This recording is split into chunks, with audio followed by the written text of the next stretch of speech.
보신 것처럼 윤석열 대통령이 명태균 씨와 통화한 날은 취임식 하루 전날이었습니다.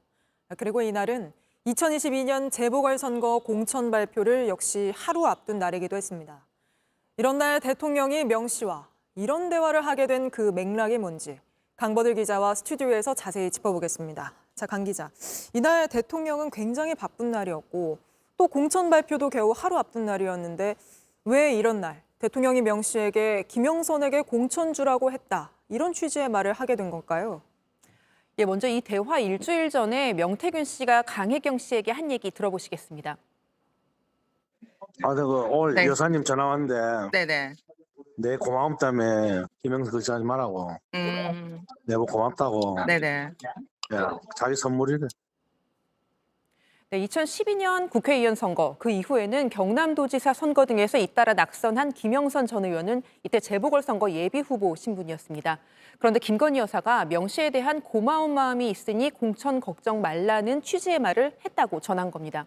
오늘 공개된 녹취들을 들어보면 그 이른바 공천, 선물이라고 했던 그게 잘 진행되지 않았던 분위기 아닙니까? 예, 공천 발표 하루 전날인 5월 9일까지도 이 김 전 의원 측에 어떤 확신이 없었던 모양입니다. 네. 명 씨의 말을 들어보면요, 이 김 여사가 대통령에게 왜 명 선생이 놀라서 아침부터 전화 오게 하냐 따지듯이 물었다는 건데요. 그러자 대통령은 김영선이 해주라고 했다라고 설명을 합니다. 네. 명 씨는 이 통화에서 확신을 얻은 듯 주변에 전화를 돌립니다. 이 명 씨의 5월 9일 목소리 그리고 이걸 전해들은 김영선 전 의원의 말도 들어보시죠. 사모하고 네네. 전화해가 대통령 네. 전화해갖고 네. 대통령 나는 김영선 했는데 이랬대. 그래 윤석열 끝났어. 대표님 축하드립니다. 명 사장님도 나보고 입도 뻥긋 하지 말라 그러면서 또 얘기했구나. 다들 걱정을 하니까. 근데 네.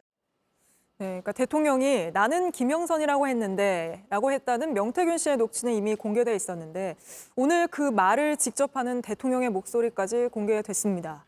그간 대통령실이나 명태균 씨가 해온 해명이 다 무색해진 거 아닙니까? 예, 대통령실은 대선 경선 이후에는 명 씨와 단절했다고 했습니다. 윤 대통령은 2021년 7월 30일 입당해서 경선을 치르고 11월 5일에 국민의힘 대선 후보가 됐습니다. 그런데 당선인 시절인 2022년 5월 9일 통화 녹취가 나오면서 이 해명이 거짓말이 됐습니다. 명 씨는 그동안 김 여사를 통해 공천 받아다 줬다는 건 허세라고 했고 이 대통령과의 녹취는 없다고 했습니다. 역시 사실이 아니었던 겁니다. 네, 알겠습니다. 강보들 기자와는 잠시 뒤 다시 또 짚어보도록 하고요. 저희 단독 보도 전해드리겠습니다. JTBC 뉴스를 시청해 주셔서 고맙습니다. 저희는 저녁 6시 50분 뉴스룸에서 뵙겠습니다.